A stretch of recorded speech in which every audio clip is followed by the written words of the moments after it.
Ever think about like how quickly things can change?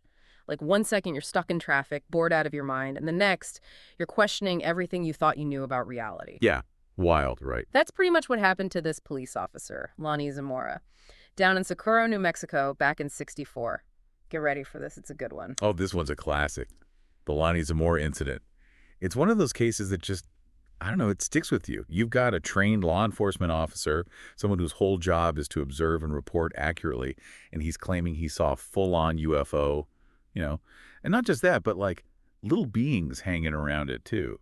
Not exactly your everyday traffic stop. No, definitely not. And what makes it even more mind-boggling, even all these years later, is that it wasn't just a quick glimpse, like a blurry light in the sky. We're talking a solid sighting by a credible guy, plus there's actual physical evidence. It's like a real-life X-Files episode. Totally. And for anyone who's into UFOs, or just the unexplained in general, that combination of a reliable witness and tangible evidence, well, it just makes the whole thing so much more compelling. It really suggests that something genuinely strange happened that day. All right, so let's rewind the clock. Set the scene. We're in Socorro, New Mexico. It's April 24th, 1964. Zamora is out on patrol doing his rounds. What was it, like a Friday night? Actually, it was a Saturday, late afternoon, and from what I read, he wasn't just cruising around. He was actually in pursuit of a speeding teenager. Mm-hmm. Typical small-town police work until things took a sharp turn towards the extraordinary. A speeding teenager. Oh, man, imagine having that on your to-do list and then boom, UFO. Exactly. It seems like he was pretty focused on that chase until, as you pointed out in your notes, he heard this roaring sound and saw flame off to his left, like southwest of his position. Mm-hmm. And his first thought, which I kind of get, was that maybe the dynamite shack on the outskirts of town had exploded. An exploding dynamite shack. Yeah, that'll definitely grab your attention. You think.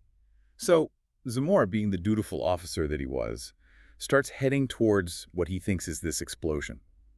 And that's when things get really interesting. So what does he see? Paint us a picture here. It's the desert. The sun's probably starting to set. Right. Well, first he sees this white object in the distance, maybe half a mile or even a mile away. Mhm. And as he drives closer, he thinks, okay, maybe it's an overturned car. Makes sense, right? It's the desert. Accidents happen. But as he gets closer, he crests a small rise, and that's when he gets a clear view. He describes this large, white, kind of oval or egg-shaped object. He said it looked like the letter O lying on its side. Mm. And he was very specific, even later, that it wasn't shiny like chrome, more of a dull, matte white finish, which, I guess would stand out in the desert landscape. Okay, so far so weird. But we're not done yet, right? Because there's more to this scene than just Zamora and this strange egg-shaped thing. He mentioned seeing some company, right? Oh, yeah. That's where it gets even more bizarre. Hmm. Zamora reported seeing two small figures in white coveralls near the object. He described them as having normal human shapes, but small, like maybe short adults or even tall kids. I mean, who knows, right? Yeah. And he also remembers seeing red markings on the side of the object. He was really specific about this. A vertical arrow with a horizontal line underneath, and then a crescent shape above it. Now, those are some pretty detailed observations, don't you think? It's like he was trying to memorize every little thing, like he knew this was something extraordinary. It does seem that way, right? So we've got a cop, a mysterious egg in the desert, and what sound like mini astronauts in white suits. What happens next in this sci-fi movie playing out in real life? All right, so picture this. Zamora's trying to radio back to dispatch to report this, unusual situation, but he's getting nothing but static. Can you imagine the frustration? And then, right as that's happening, he hears these two metallic clanging sounds. He described it like doors slamming shut. No. Yeah, a little bit, right? And then, almost as quickly as they appeared, the little figures are gone, vanished. And that's when Zamora sees this blue and orange flame shooting out from underneath the object. It's like something out of a comic book. Hold on, blue and orange flames. In the New Mexico desert, that's not exactly standard procedure for a broken down car, is it? Nope. Not even close. So, understandably, Zamora's freaking out at this point. He actually jumps out of his patrol car and takes cover behind it like he's in some action movie. I'd probably do the same thing. So what does the thing do next? Well, the object lifts off the ground, rises maybe 20 to 30 feet, just hovers there for a moment, and then shoots off towards the west. And Zamora was adamant about this. He said it took off incredibly fast, but silently, like no sound at all. Can you imagine witnessing that? I mean, it's hard to wrap your head around. So what was Zamora's state of mind after all this? Well, as you can imagine, he was completely bewildered. He later said he was just in total disbelief, confused, really questioning what he had just seen. I mean, wouldn't you? Oh, absolutely. So, after witnessing what sounds like something straight out of Close Encounters, was he finally able to reach anyone on the radio? Yes, thankfully. As soon as the object disappeared, the static on his radio cleared up, and he immediately calls his friend, Sergeant Sam Chavez of the New Mexico State Police. And he's practically yelling into the radio, telling Chavez to get out to his location as fast as possible. Yeah. There's urgency in his voice. You can practically hear it. So Chavez gets this frantic call from Zamora, and his take on all this is crucial, right? Because he knew Zamora, knew his character. Exactly. When Chavez arrives, he sees that Zamora is clearly shaken up.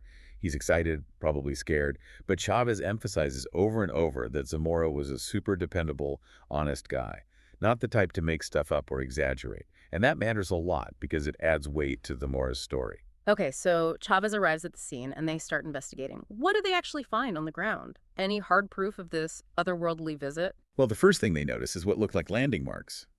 There are these indentations in the dirt, about 9 inches deep, 8 inches long, and 9 inches wide, all arranged in a kind of circular pattern. And here's something that I found really fascinating. They searched the area really carefully for footprints, human footprints, but the only impressions they found were those circular ones. No regular shoe prints anywhere. Makes you wonder, doesn't it? No footprints, just these weird circles in the ground. That definitely throws a wrench in any simple explanation. And weren't there also signs of something hot? You're right. There were patches of grass and brush that were still smoldering, like they'd been exposed to intense heat. And there was even a bush that was totally burned, like completely crisp, but only on one side, like a very focused beam of something had hit it. A focused heat source, strange landing marks, and a credible eyewitness. It's not surprising that this whole thing triggered some serious investigations. So who shows up from the military first? Well, given how close it was, White Sands Missile Range was the first to respond. They sent Captain Richard T. Holder to check things out. And his initial thought was that maybe it was something related to the missile range, maybe some experimental equipment that needed help or had a security breach. Standard procedure. But it sounds like Captain Holder's thinking evolved as he looked into it. What shifted his perspective? He basically said that the more he investigated, the less likely it seemed that it was anything connected to the missile range.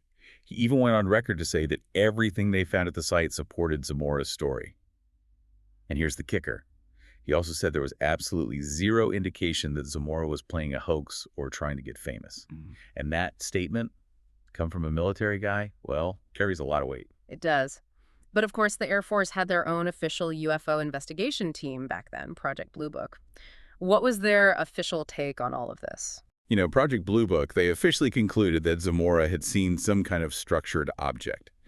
But their explanation, the one they always seem to fall back on, was that it was probably a top-secret military aircraft, one that, conveniently, no one seems to know anything about. A secret aircraft back in 1964 that looked like a giant egg and had little mechanics in white suits working on it. I mean, come on, that's stretching it a bit, don't you think? You're telling me, and you're not the only one who thinks that. A UFO expert, Jerome Clark, he pointed out that no evidence has ever been found to support the idea that there was some super-secret aircraft being tested in that area back then. He basically said the Air Force admitted that Zamora saw something real, something structured, but they just assumed it had to be one of theirs, even without a shred of proof. And then there's Dr. J. Allen Hynek, real heavy hitter in the world of astronomy. And he was actually a consultant for Project Blue Book. What did he make of all this? Dr. Hynek, he was really impressed by Lonnie Zamora's credibility. He felt there was almost no chance Zamora was making it up. And, he wasn't exactly a fan of how Project Blue Book handled the case. Clark even said that Hynek believed the Air Force's experimental aircraft excuse was basically invented to avoid scrutiny from Congress, who were getting pretty interested in the whole UFO phenomenon around that time. Hynek himself found the evidence at the landing site pretty convincing. He wasn't buying what Blue Book was selling. So we've got a military investigator who's basically on Zamora's side, and a UFO expert who was working with the Air Force but didn't believe their explanation. But I'm guessing there were other theories floating around. The skeptics always have something to say. Oh, absolutely. There's always an alternative explanation, right? And one idea that got some attention came from the skeptic Robert Schiefer. Even Sterling Colgate, who was the president of New Mexico Tech at the time, jumped on board with this one. They thought it was all just a prank by some students, like their version of a good time. And get this, their idea was that the UFO was actually A candle in a balloon. A candle in a balloon. Really? I mean, how does that explain the roaring sounds Zamora heard, the balloon orange flames he saw, those indentations that look like landing gear, and the burned vegetation? It doesn't really add up, does it? It doesn't. And that's the big problem with that theory. There's no real explanation for the sound, those specific flames, or the physical evidence. Plus, what would be the motive for such a complex prank? No one ever stepped forward to take credit for it. And think about the logistics, right? You'd have to create a pretty convincing-looking object, have those occupants somehow produce those sounds and flames, and leave specific marks on the ground. And remember, this was 1964. You'd probably need some serious resources, maybe even a helicopter to pull off something like that. And no one reported seeing or hearing a helicopter anywhere near the site. It just doesn't hold water. Right. It seems about as likely as, I don't know, winning the lottery while being struck by lightning. What other more grounded explanations were proposed? Well, there's another skeptic, Stuart Campbell. He suggested, and I'm not making this up, that what Zamora and any other witnesses saw was a mirage of the star Canopus. A mirage. Seriously, okay, that's creative, I'll give him that, but not very convincing. Not really. And then there's Philip J. Klass, another well-known skeptic, who thought the whole thing was a conspiracy concocted by the local government to attract tourists. A tourism conspiracy that involved a police officer staging a UFO landing. I mean, come on, that's movie-level stuff. Exactly. It's so far-fetched, right? And there's absolutely no evidence to support the idea that the town was in on some elaborate hoax. Okay, so we've covered the more conventional, even if a bit flimsy explanations. But what about the more unusual theories? I remember reading something about, like, a hidden species living here on Earth. What's that all about? Ah, yes, that's a really interesting one that comes up a lot when discussing this case. The basic idea is that there might be a technologically advanced species, but they're hidden. They evolved right here on Earth, but maybe they're just way ahead of us in terms of technology. And the thinking goes that back in 1964, when we were still figuring out how to get rockets into space, this hypothetical hidden species, or NHI, non-human intelligence, might have been using what was, to them, a very basic form of propulsion, maybe even something they were phasing out as they developed even more advanced technology. You know, like what we're hearing about with UAPs these days, stuff that bends the laws of physics as we know them. So the rocket-like flame Zamora described might have been like old school tech for them, like finding a Model T in a futuristic garage. Exactly. It's a way to make sense of that seemingly low-tech propulsion system within the context of a potentially super advanced craft. It's definitely something to think about. And it's a different angle than just assuming it's aliens from another planet or some easily explained earthly phenomenon. And, you know, we've talked about it was just a prank idea, but it keeps coming up. Why do you think that is? What is it about that theory that's so appealing to some people? You know, I think the prank idea is so persistent because it's a familiar, seemingly simple explanation for something that's otherwise really hard to explain. It's comforting, right? But when you really dig into the details of the Zamora case, like the fact that we have a very consistent eyewitness account from a respected person, physical evidence that would be incredibly hard to fake, and no one ever confessing to the prank, well, the prank theory just falls apart. Think about the complexity of staging something that elaborate back in 1964 without anyone noticing or leaving behind obvious clues. It just doesn't make sense. Yeah, it really does seem to come down to Lonnie Zamora himself. His reputation as a genuinely honest and reliable person seems to be the core reason why this case still has so much power. I totally agree.